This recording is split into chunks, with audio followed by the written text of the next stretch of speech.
This is DJI Mini 5 Pro, and today I'll show how you can set a custom device name, or in general change the device name on this drone.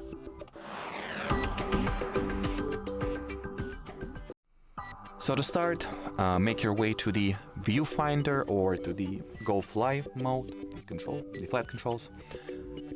Then launch settings by tapping at the icon to your top right. Next, select the about category on top. Tap at this pencil icon to start editing the device name.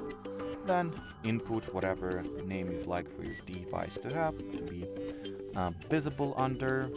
And that's it. So should you have any further questions, leave them in the comment section below. But as for now, thanks for watching and bye bye.